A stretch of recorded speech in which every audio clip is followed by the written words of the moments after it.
Vamos al segundo módulo de Topografía General 2 y es una topografía más ambientada al uso de, o mejor dicho, el levantamiento para carreteras. En esta sección vamos a empezar a ver las nociones de trazados, algunos conceptos básicos, el trazado de carretera, canales y tubería.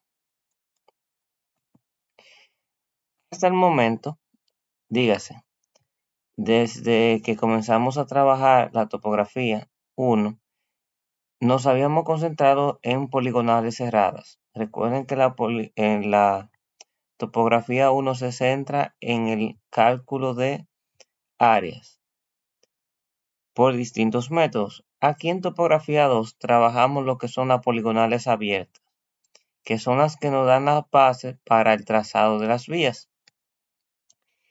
Y se caracterizan porque, a diferencia de una poligonal cerrada, su punto inicial y final no se conectan. En la poligonal cerrada, recuerden que se hacía el recorrido todo el perímetro hasta que cerrara, porque la finalidad de eso era determinar el área del terreno o la figura geométrica que se formaba. Acá, en el caso de las poligonales abiertas, lo que nos da es la noción del eje de la vía, y en función de eso vamos a realizar perfiles longitudinales y transversales que nos indicarán las secciones de corte y relleno que posteriormente se van a generar según el tipo de vía que se va a construir y la pendiente máxima o mínima que se puede trabajar en ella. El trazado de una carretera presenta diferentes etapas, siendo de ellas las imprescindibles, o mejor dicho, factores que dependen de ella, que son esencialmente la topografía. En el ámbito de carretera, todas las vías se diseñan para un uso vehicular y en función del tránsito que se va a habilitar en ella, se determinan porcentajes de pendiente máximas y mínimas que se pueden alcanzar. Por ejemplo, en un terreno montañoso, caso cercano, ya cuando uno va, por ejemplo, para Jarabacoa y esas zonas, necesitamos, o mejor dicho, tiene tramos en los cuales se nos indica que debemos trabajar con cambio pesado. Y incluso hay señales que advierten que la pendiente es alta en un tramo largo. Y eso es esencial porque el conocer esa información nos va a permitir, como le había dicho, de trabajar en cambio pesado porque nuestros vehículos se sobrecalientan y traen problemas, porque no todos los vehículos son aptos para todo tipo de pendiente. De ahí la importancia de asociar el tipo de tránsito que se va a, a tener en función de la topografía que tenemos. Entonces, un concepto básico a dominar es la pendiente longitudinal, que es la inclinación natural del terreno medida en el sentido del eje de la vía. Asimismo, tenemos lo que son pendientes transversales, que es la inclinación natural del terreno, normalmente medida en el eje de la vía. Recuerden, por ejemplo, si esta es mi vía, ese sería mi eje longitudinal y las secciones que yo voy haciendo así, transversales o perpendiculares a ella, corresponden a las secciones transversales. Los tipos de terreno se clasifican en función de la topografía, o mejor dicho, también de la pendiente que tienen. Recuerden que veníamos analizando el cálculo de pendiente en nuestra primera práctica. Y en función de ese porcentaje de pendiente se clasifican los terrenos. Para nosotros en ingeniería tenemos tres tipos fundamentales. Dentro de ellos tenemos el terreno plano, que es aquel que va de un 0 a un 6%. son terrenos ingenierilmente viables. ¿Por qué? Porque requieren poco movimiento de tierra y no presentan dificultades para su trazado. En los terrenos ondulados ya la pendiente se aumenta un poco, va de un 7 a un 13 y los movimientos de tierra comienzan a ser moderados, sin mayores dificultades en el trazado. Ya en los terrenos montañosos, donde van de un 13 a un 40%, se requiere su trazado grandes movimientos de tierra y suelen ser difíciles de trazar. Cada tipo de terreno obliga términos generales, a unos patrones generales y a unos patrones generales de diseño que se analizan sobre aspectos más importantes del trazado de la vía de acuerdo al tipo de terreno. Por ejemplo, los terrenos planos permiten alineamientos horizontales y verticales, de modo que los vehículos pesados circulen a una velocidad aproximadamente igual que los vehículos ligeros. Tengan eso pendiente. Cada vez que ustedes tengan la oportunidad de trabajar en un proyecto vial, tienen que analizar el tránsito que va a circular por la vía, ya que es fundamental saber que en función de ese tránsito yo tengo controles dependientes que debo manejar. Por ejemplo, se maneja para todo tránsito en función del parque vehicular de la República Dominicana y en la mayoría del mundo, una pendiente máxima para todo tipo de tránsito de un 7%. A un 7%, la mayoría de nuestros vehículos pueden trabajar sin problema. Ya más de ahí se requieren o cambios especiales en el manejo, dígase ajustes de cambios en la transmisión, o que se presenten distintos tipos de elementos en la vía para garantizar la seguridad del tránsito vehicular. Eso ustedes lo van a ver más ya cuando lleguen a carretera, los mecanismos de seguridad que se tienen que tener en función de las pendientes. Entonces le decía que en un terreno plano permite tener alineamientos horizontales y verticales de modo que los vehículos pesados circulen igual que un vehículo ligero.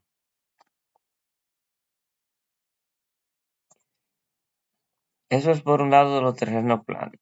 En los terrenos ondulados, su alineamiento horizontal y vertical ocasiona que los vehículos pesados reduzcan su velocidad significativamente por debajo de los vehículos livianos, pero sin ocasionar que operen a velocidades sostenidas en una rampa por un intervalo de tiempo largo. Eso es otro factor.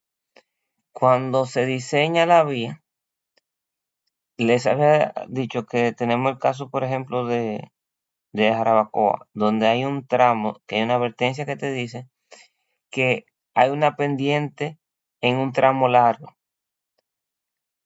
Hay ciertos vehículos que deben de ajustar el tipo de cambio. Incluso, como les decía, más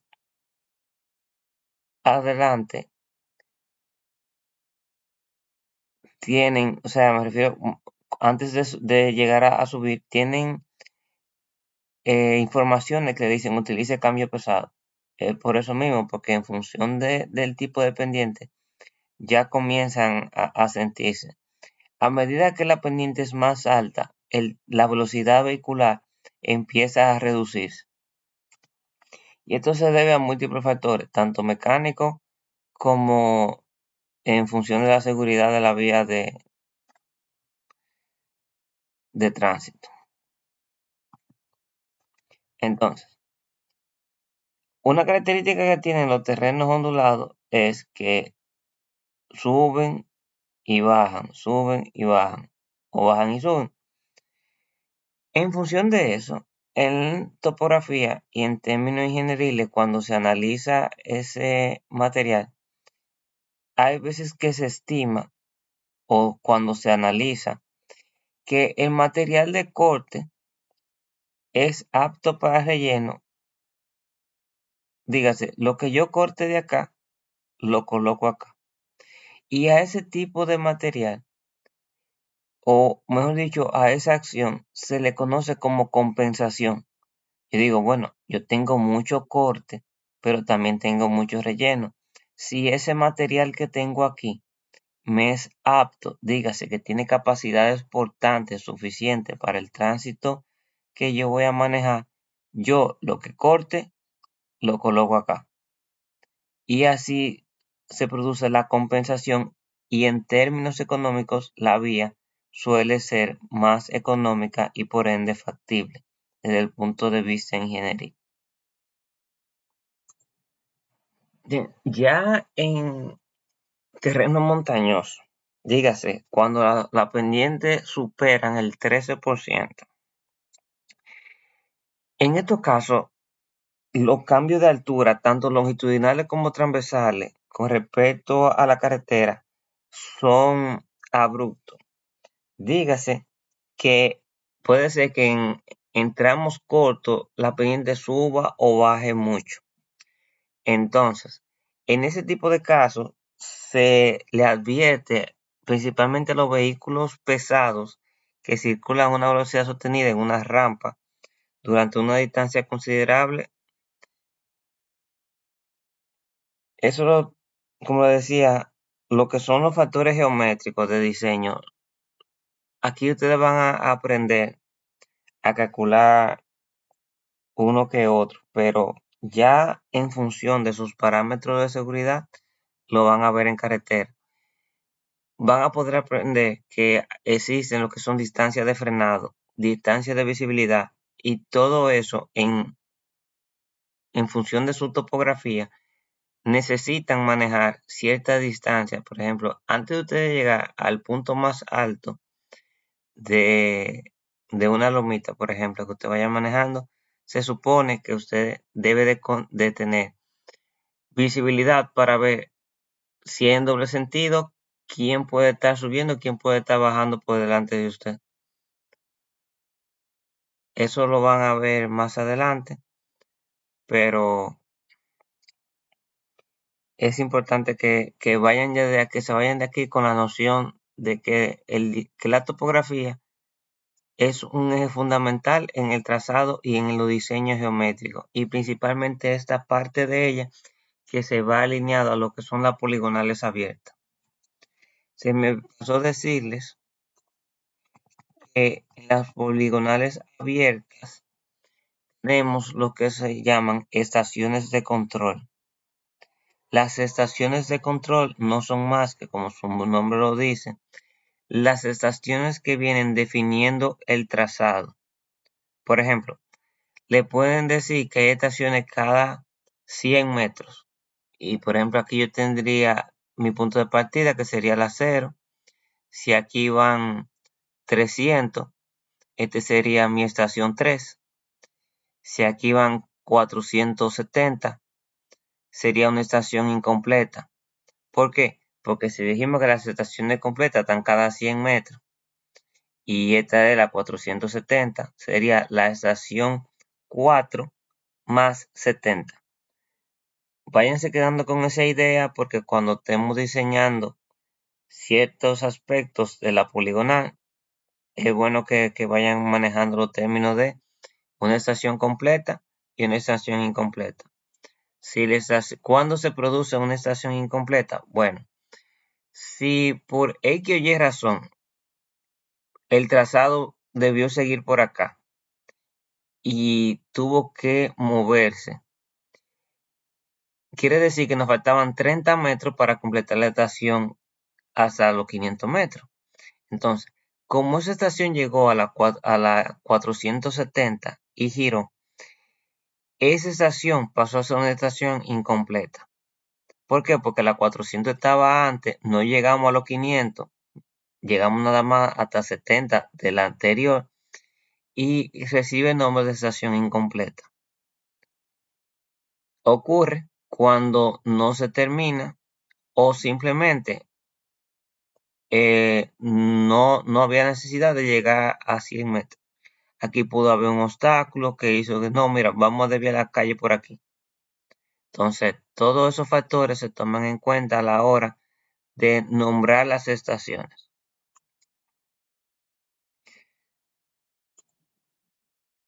Bien, ahora pasamos a la parte de los ejercicios, que es la que yo sé que a ustedes les gusta. Fíjense, vamos a partir primero de aprender a calcular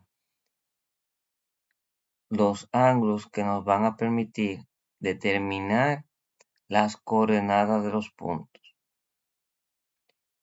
Y vamos a traer a colación un viejo amigo de ustedes que es conocido como el rumbo. Entonces, nos dicen que el rumbo de A viendo hacia B es noreste 35. Yo vengo, dibujo mi planito. Ustedes son expertos ya haciendo esto. Lo coloco acá, norte, sur, este y oeste.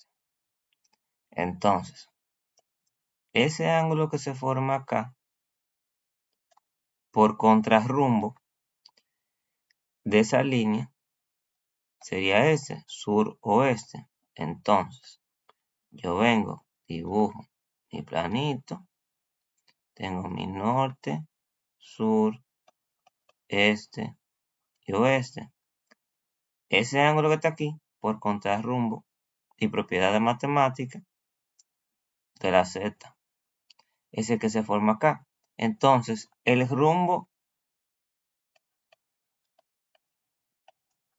de B hacia C, desde aquí yo puedo determinar que tiene sentido sur-este. Digo sur-este. ¿Y a qué equivale ese? Bueno, yo conozco ahora mismo ese ángulo de acá, que es el contrarrumbo que viene de B a C. Entonces, esa parte de acá corresponde a el contrarrumbo. Entonces, basta que yo le reste ese valor a este ángulo para encontrar esta parte de acá. Entonces, decimos, voy a poner la calculadora, 118 grados, 10 minutos y 15 segundos, menos 35. Eso nos da que el rumbo de B a C es sureste. Uy, se fue la calculadora. 83, 10, 15. 83, 10, 15. Bien, entonces ahora vamos a buscar el rumbo de C a D.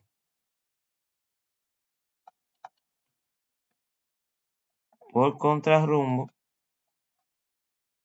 yo sé que si ese sureste, el contrarrumbo viene siendo noroeste. Norte, sur. ¿Y qué hago? Lo mismo.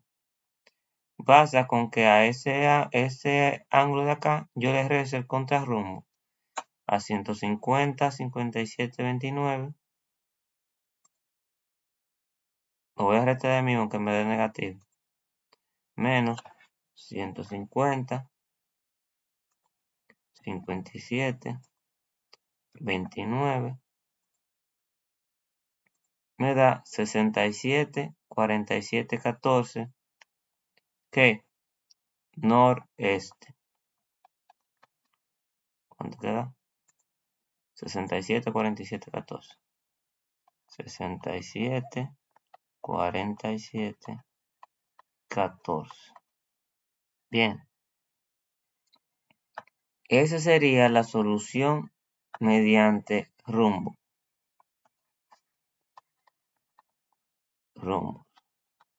Pero como yo sé que a ustedes les gusta la solución mediante azimut, vamos a ver ahora cómo se analiza. En el caso del azimut, tenemos que tener pendiente qué ángulo tenemos, si es lo que conlleva un ángulo interno o un ángulo externo.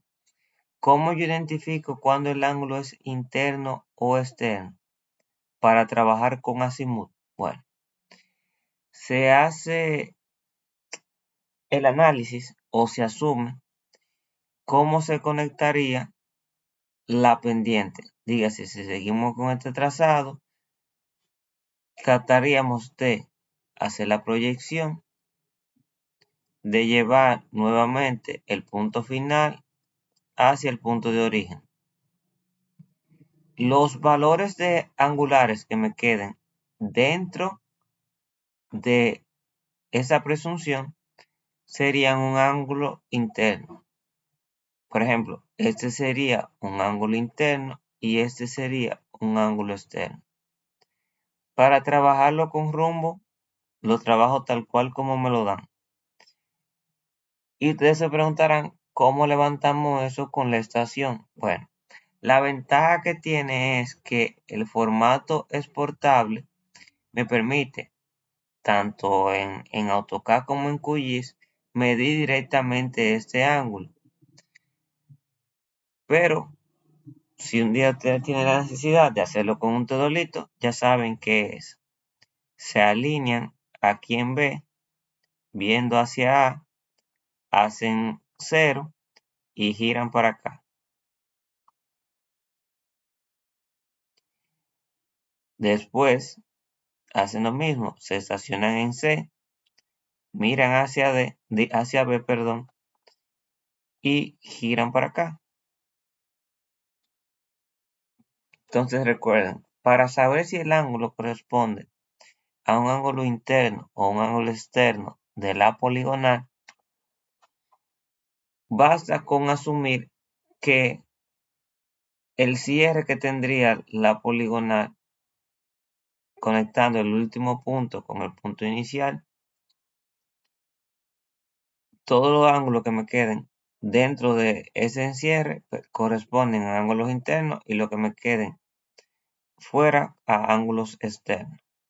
Entonces, basado en eso, recordemos que para el cálculo del azimut teníamos una presunción y decíamos que si el azimut anterior más el ángulo interno era mayor de 180, restábamos 180.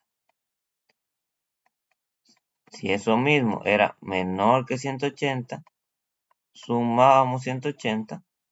Y si eso que está acá era mayor a 540, bueno, pues le restábamos 540.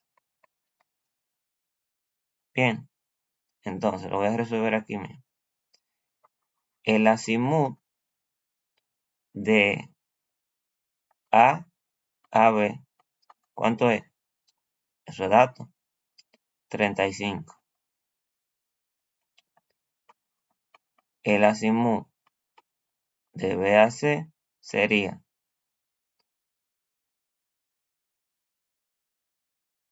bueno, falta calcular el ángulo de acá, que tendría un valor de 60 menos 118, 10, 15. 41, 49, 45. Punta no. 41, 49, 45. Bien. Entonces seguimos. Ya sabemos de antemano que va a dar más de 180. Entonces tenemos 241, 49, 45 más 35. ¿Eso es mayor que 180? Sí. Bueno, pues le restamos 180. Menos 180. Y eso nos da 96, 49, 45. 96, 49, 45. Ahora vamos con el azimut de C a D. Tomo mi azimut anterior, lo sumo con el ángulo interno,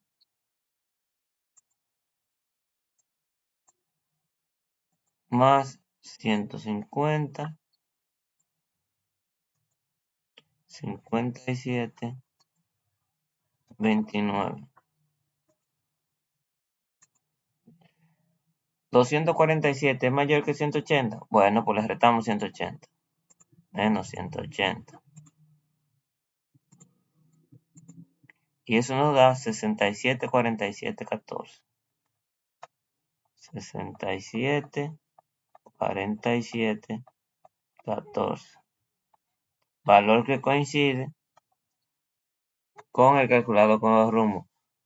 Pero ese no da. Porque ese es un azimut que tenemos que llevarlo a rumbo. Lo que sucede es que recuerden que en función de mis cuadrantes, en el primero, rumbo igual a azimut. En el segundo, rumbo es igual a 180 menos azimut. En el tercero, rumbo es igual a azimut menos 180. Y en el cuarto sería rumbo igual a 360 menos azimut. Bien, entonces 96 cae en el segundo cuadrante. Tendríamos que restarle 180 menos 96, 49, 45, que nos daría 83, 10, 15. Entonces, este es rumbo, y como es un rumbo, tiene que tener dirección. ¿Cuál es? Sur-este. ¿Por qué? Porque cae en el segundo cuadrante, y el segundo cuadrante tiene dirección sur-este. Ustedes se preguntarán, ¿pero que no hemos hecho nada con eso? Vamos a ver, o mejor dicho, ya en el canal tenemos otro video donde hacemos uso de estos valores que encontramos. Vamos a hacer ya en clase nuevamente un nuevo ejercicio con una pequeña variación para ya así tener un margen más completo de diferentes casos. Pero todo aquí es sencillo.